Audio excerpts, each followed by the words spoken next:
Blog Talk Radio. Welcome to Last First Date Radio, featuring interviews with experts in dating, relating, and mating in midlife. And now, here's your host, Sandy Weiner. Hello, everybody. This is Sandy. I am a dating and love coach at lastfirstdate.com, and I want to welcome you all to Last First Date Radio. We are an acclaimed show about attracting and sustaining healthy relationships, especially after 40. Every week I bring you in-depth interviews with top experts and cutting-edge authors in the field of dating and relationships. Today I'm going to be speaking with Brett McGinn about how to get over a breakup. This is a very popular topic with people who I coach and people who are in my Facebook group. It's called Your Last First Date on Facebook. So if you're a woman over 40 and you want to get some support of an amazing community of over 630 women and me, join my Facebook group, Your Last First Date, and lots of people are on there trying to get over breakups, trying to move on. So I'm really excited to talk to Brett today about breakups. And as a dating coach for women over 40, I am so passionate about helping women honor and value themselves in order to live their most empowered and vibrant lives and attract their best partners. I have witnessed too many women give up their value and accept crumbs of attention from men, and not only men, but often they accept crumbs of attention from colleagues and from their bosses, and they don't get paid enough and paid what they're worth.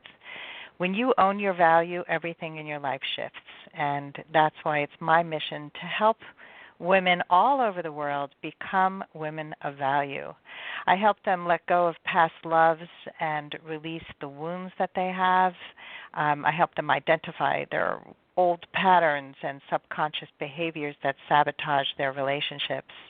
And I help them cultivate confidence and inner trust so they can open up their hearts to love again. A lot of people are shut down. They're hurt and they're afraid to love again. So you really have to work on your inner stuff in order to be able to be open to love again.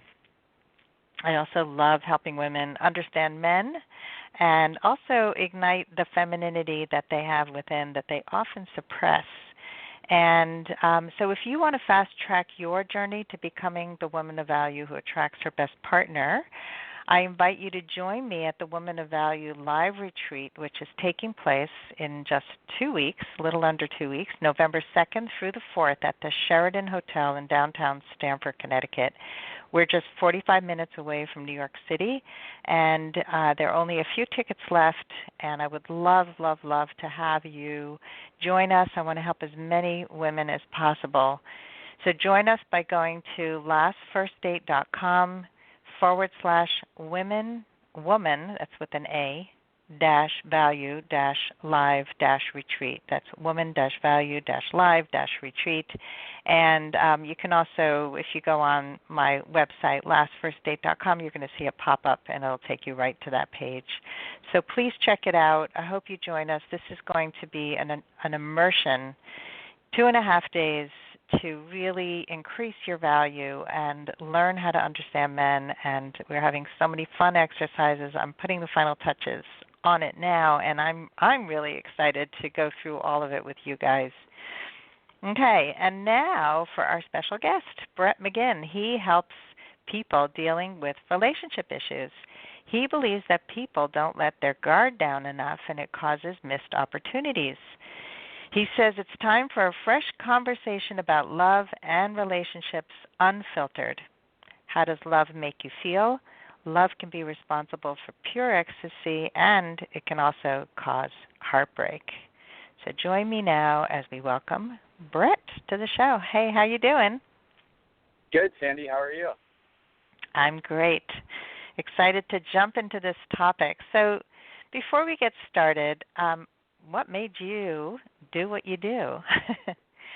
Yeah, so basically, just to give you some background, I'm a 26-year-old male, and growing up, I always talked to girls about their relationship issues. And honestly, in having my own relationship issues, I kind of realized that there was this untapped market of people that might be above getting a psychiatrist just because, for whatever reason, that has a negative connotation that comes with it. And they find themselves in this cycle where they're talking about their relationship issues with their friends. And to be quite frank, they're kind of driving their friend crazy. And I just wanted people that find themselves in that situation to know that there's a real relatable person that they can talk to. And that's why I started my business, Love Effing Sucks. And it's actually, insert the explicit word. And that's the company. So I hear you on how a lot of people are resistant to therapy, and I would say men in particular are more resistant. Women tend to be a little bit more open there, in my experience. Yeah, and I could agree with you on that. And one thing I do want to note is, although I do say that, in no way do I think that I'm a direct alternative to therapy.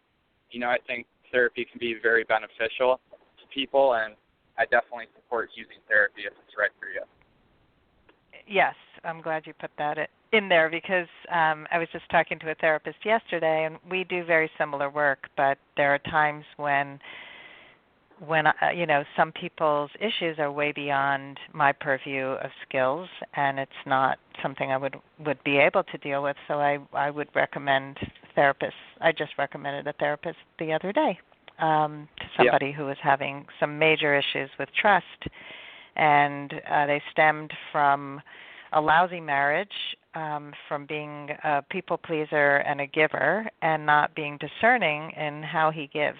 And so he now doesn't trust anybody. And I said, but you need to get some help because you need to learn who to trust and who not to trust. Right.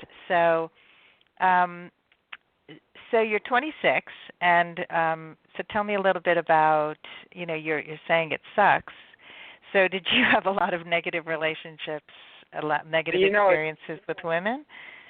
It's funny. It's kind of ironic, the business name, I guess, because in all honesty, I'm a hopeless romantic, and when I do fall for girls, I fall a little too hard, and I become somewhat obsessive, to be completely honest with you, and obviously that's unhealthy, but it is what it is. And, I don't really think love sucks, but I think it does at times, and that's what I said, it can be the best thing in the world that makes you the happiest, or it can also be the thing that makes you want to stay in bed for a week straight. And I think that's what fascinates me about it the most, is how love affects different people at different times in their lives so drastically. That is true. Well, you're very young, and a lot of people at this age are not dating for marriage yet. They're dating still to explore who's a good fit. So what are you dating for? What's your end goal? My last relationship with the title was when I was 16, which probably would make people question my credibility.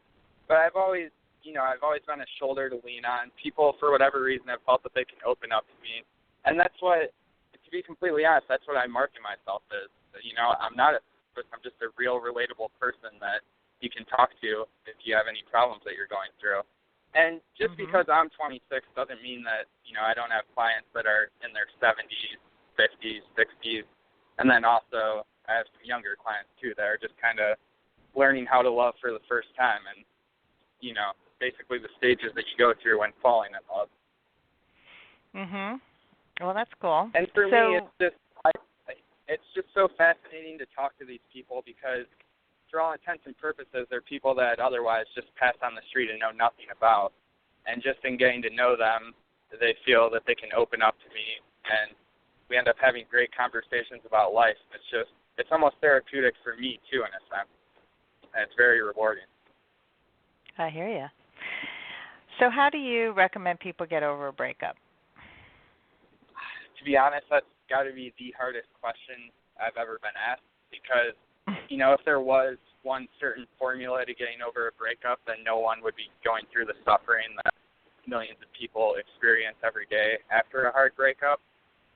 But there are a few tips I could give. And the first is, I don't think you should be friends with someone directly after breaking up. And to be honest, I don't think it's a time in your life where you would be comfortable having a friendship with someone because, you know, it's kind of like when Harry met Sally. Like, once you guys become lovers, and so many people jump right into love, they never really are friends in the first place. So it's kind of like building a house without a foundation. And if they try to be friends afterward, it's not going to work, because one person's always going to want more, or, you know, they're just never going to be comfortable being friends because they don't know what that aspect of life is with that specific individual. So I would say take some time apart, and in that time apart, kind of learn how to be happy on your own. And I think that's one of the problems with a lot of people in relationships, is they look at other people for happiness, and that's extremely unhealthy, because honestly, you should be happy on your own, and then when you find someone that you love, that should be an addition to your life. But you can't make it the end-all, be-all, which is where I'm flawed. Like I said, I'm a hopeless romantic, and, you know, basically when things go wrong with a girl, I think my world is torn apart, and I go through a terrible, terrible grieving process. Yep. I used to be that way too. And I think that you will, you know, because you are self-aware, you will grow, and you won't fall apart over time. So yeah, it's good that you know who you are. I mean, I am 26. I'm not naive. I don't think that I've met the quote-unquote one. Not that I necessarily think there's just one person for us in the world, because the world's way too big, and, you know, what are the odds we share the same geographic location as that one individual? But I just haven't, you know, I've fallen for people, but I haven't found the right one at this point in my life yet. So what are some other ways? So you say to get over a breakup, don't be friends right after. Learn how to be happy on your own. And what else? I would say, depending on the individual, social media can be terrible after a breakup, and it might be in your best interest to delete that person. And, you know, depending on the severity of the breakup and how you guys get along after, maybe just give them a disclaimer, you know, I still care about you. I'm just going through the grieving process, and I don't think I can follow you on social media right now. Because so many people do it maliciously. You know, they kind of delete each other, and then they start following again. But to be honest, social media makes it so much harder to get over a breakup these days, because you're constantly looking at what that person's doing. You're comparing your own life to it, and, you know, you want to feel superior to them because you're still hurt from the heartbreak. And, yeah, I think if you're one of those people that's looking to see what that person's doing on social media somewhat routinely, it's probably in your best interest to delete them for a prolonged period of time until you feel comfortable looking at what they're doing, and, you know, you don't have a negative reaction to it. Yeah, that's good advice. People tend to also find them on dating sites and see, oh, look, they're actively on the dating site, so that's a good idea, is also to just, like, block them from the dating sites, I would say. Yeah. Okay. What else? Any other recommendations? I think, kind of own the grieving process, to be honest, which sounds silly, but if you learn from it, and like I said, you know, I've basically become obsessive with a girl, and I'm self-aware of that. It's part of the grieving process is realizing what you're going through and learning from it.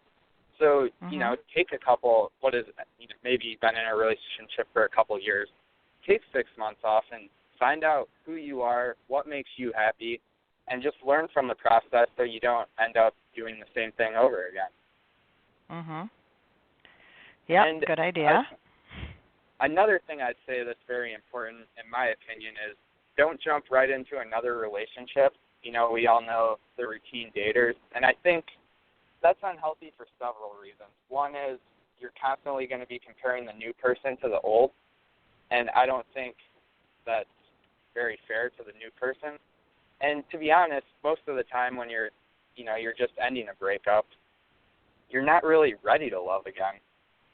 You need some time to kind of get comfortable being alone, unless, you know, obviously there's certain circumstances where maybe you leave one person for another, and that's a little different. But I just think kind of own the grieving process. Everyone goes through it. you know, don't rush it. It takes time, and it does suck, much like love, but it'll pass in due time. Well, does love really suck, or does a breakup suck? I mean, what really sucks here? I think just the routine of falling in love and then falling out of love or getting broken up with. It's, you know, it's a game of cat and mouse for most people. And I'd like to think that the prize at the end is worth all of the struggles that we go through. But to be honest, I haven't been there yet, so I don't really know. And I do think a lot of people in relationships just end up settling. You know, it's kind of a matter of convenience. And that in that regard, I do think love does suck. Like, you can't, I mean, just look at how many people are married. You can't tell me that each and every one of them wakes up every single day excited to be, you know, next to the person that they're waking up to. I hate how everyone acts like divorce is such a terrible thing that can happen, when in all honesty, a marriage that lasts for 30 years is a miracle, in my opinion. It's a what, in your opinion? It's a miracle. Because, a miracle. Like I said, yeah, a lot of people, you know, they settle. And I just think you owe it to yourself to be honest. If you're not happy with someone, the relationship should end. Well, people settle for a lot of reasons. They settle mostly because of fear that there's nothing better out there, and that they are not worthy. And I have definitely settled, and I can tell you from my experience that I was married for a long time to somebody that, you know, really wasn't working for me, and I honestly thought there was nothing better that I could leave him for, so I kept staying. And, you know, once you start to value yourself more and you see that the risk of staying is so much worse than being on your own, you know, it's hard for a lot of people to leave bad marriages. Yeah, I agree. And it sounds like you did notice, you said the relationship wasn't, you realized that there was no one better out there for you, or so you thought? I definitely thought that when I got married, and I didn't want to risk opening my heart again because I had gotten hurt so many times that I just figured I was going to marry somebody who was safe. And safe to me meant I can't fall head over heels. I have to really be careful with my heart. So we all take away different messages from our past relationships, and I take a strong stand in not letting people settle, but they have to value themselves first, and that's really critical. Yeah, I agree. And, you know, it's just like you said. I mean, to be honest, that's not the fairy tale love that everyone envisions, is marrying someone because you don't think there's someone better for you out there, you know? And maybe that's the hopeless romantic in me talking, but when I really, really like a girl, you know, I get butterflies every time I see her, and I can't imagine any other girl. And, you know, I don't think what I'm doing is necessarily healthy, but I think there's a happy medium where you can be happy, or at least I'd like to think so. Yeah, I mean, if you have constant butterflies, then you can't be yourself. So it's really a balance of your head and your heart. And it's sort of, you know, my approach was just use my head and forget my heart. And sounds like you fall head over heels and lose yourself a little bit in your relationships. No, you know I do, but that's more so during the romantic phase in the beginning. And then, you know, I really get to know the person, and I find out that I can relate to them, and, you know, sometimes we're kindred spirits, so to speak. So it's not like I'm goo-goo gaga and can't function sentences while I'm in love. Okay, that's good. Just checking in there, Brett. No worries. So how do people work with you? I mean, like, what do you do with people? How does this all work? So I have a website, which is Love Effing Sucks, and again, it's the F word spelled out, which I obviously can't say. But yeah, basically, I don't charge a set fee. I let people pay me what they think I earn. And people send submissions. You know, I do local work in Los Angeles, which is where I'm based. I have a partnership with the Museum of Broken Relationships here. and I'll do events with them where basically people can come to the museum, and I'll give them a free consultation while they're in there. And then, to be honest, I've gotten some good press, much like this, and I get clients from that. And I'm kind of hustling and meeting everyone I can and trying to help as many people as I can that are having relationship issues. And I just started this summer, so it's, maybe not even 6 months old yet. And so far, it's been very rewarding, and to be honest, I've gotten quite a few clients. That's great. So what is this Museum of Broken Relationships? I never heard of this one. Oh, yeah. So it was based in Croatia, and they just opened up one in LA in June. And essentially people submit stuff from breakups, and it's a museum, so they put in a writing of the situation. And there's just items from breakups that are very, very interesting. And some of it's pretty dark, but for the most part, it's just, it's emotional walking through there. I will say that. Mhm. Wow. Very interesting. So, how do you meet women? I'm just curious. I know it's not part of our interview process, but I'm just really curious. No worries. Yeah, I love to hear that. I'm an old school guy. I'm on the dating apps, but it's just, to be honest, I've gotten a lot of friends from the dating apps. I haven't really found a girl from it. And by the dating apps, I mean Tinder, Bumble, and then there's a really exclusive one called Raya that I didn't get accepted for. But, friends with friends, really. I haven't met a girl that I've been that crazy about any time recently, though. So you use the dating apps, but they're not really working so well for you. Yeah, but I use them. I've gotten great friendships from them, so I don't. I don't want to diminish the importance of using them. I think it's just I'm one of those people that wants to meet as many people as possible. So I'm probably not the average guy in there looking to either score or find a relationship. But it has been rewarding, the relationships that I've gotten through there, and I've gotten a few clients from there too. Not that that's my main goal. Well, that's good. I think it's a good point, though, to bring out that a lot of people go on sites to, they put the bar so high that every encounter has to be love or it's not going to work. And I think a lot of people on those apps are so naive, too, because, if one of my guy friends has a girl match with him, it means that she wants to be with him, she wants to have sex with him. And I don't think that's necessarily true because you have to imagine she's matching with, 15 other guys on any given day. So it's just kind of a process that's been added to dating now. And I kind of hate how dating apps and dating sites are kind of becoming the norm. It's somewhat sickening to me. It's sickening? Why is it sickening? Just because I think that when people use apps like that, they kind of lose the excitement of flirting. It just doesn't feel as organic to me. It's too predetermined, which it's not, maybe you will find someone on one of those apps, and that's great. But for me, it's just me not wanting to change as technology advances, I guess. That's interesting to hear from a 26-year-old because I know people in my age demographic are really resistant to technology, but in terms of dating, it's a whole new world. And I spoke yesterday to a group of women who are divorced who are between the ages of 40 and 70. And a lot of them are just overwhelmed with what's out there and how to meet people. And you know what? The truth is that unless you really know what you're doing, you could just shut down very quickly from all these dating sites because it just feels like an overwhelming market of people who are just interested in quick sex or, a lot of times it's just weird sex and,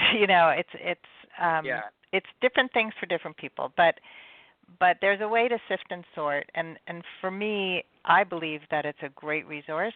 It's not as organic as meeting somebody out in public, but the chance of meeting people on a day-to-day basis are pretty slim when you're out of college and you're not in social situations normally. Yeah, right. I agree with you. And for me, the apps are a matter of convenience in many ways.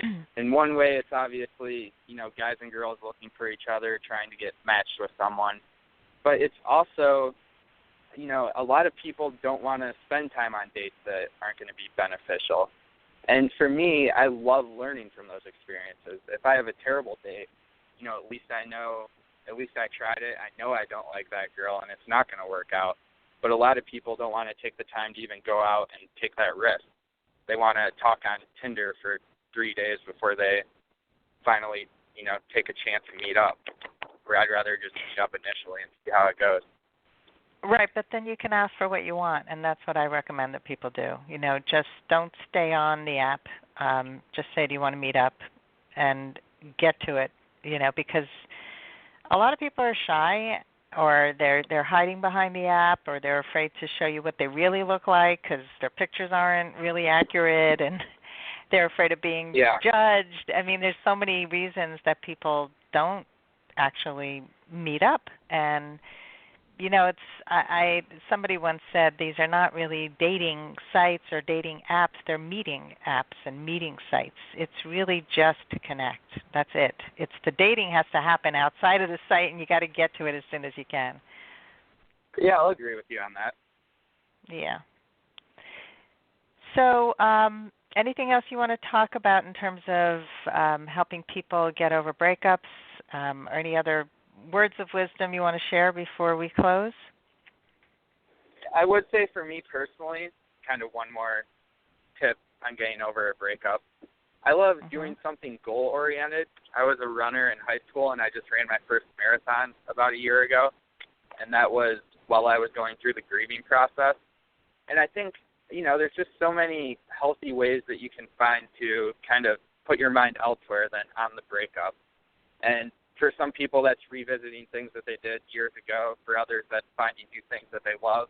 I would challenge anyone to try that, because for me, it's been very beneficial in the past.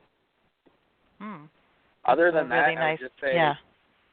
Other than that, I'd just say hang in there, go through the process. Everyone goes through it. And if you need anyone to talk to, I'm always at Love Effing Sucks. All right. So how can people get in touch with you? There's a submission form on my website. My cell phone number is listed on my website. If they're local to Los Angeles, I'm more than happy to meet up with them. If they're not local, I can Skype, FaceTime, whatever. If they want me to go visit them wherever they're at after a consultation, I'm open to that. So I make myself as available as possible. It's just a matter of people hearing this or going to my website. And, it's basically on the marketing side. Okay, sounds good. Well, you're a smart man for 26 years old. I have a son who's 25, and so I'm listening to you. Where's he at in his love life? What was that? Where's he at in his love life? Oh, where is he at? He's actually really working on his career and not as much out there because he's living at home right now. There's no way that he can really have a girlfriend and bring her back to mom's house. So I'm letting him build his art and music career at home so that he can afford to do the work and get his album out. And that's awesome. He's a great guy. He's done a lot of amazing inner work, and he knows himself well, and he just really learns from every experience. So I admire your tenacity, and thank you for being on the show, and wish you the best of luck with this new business and your love life. Thanks for having me. My pleasure. Thank you, and thanks everybody for listening today, and I hope you go on your last first date very soon. And don't forget to check out the Woman of Value live retreat. Registration is closing next week. Okay, have a great day.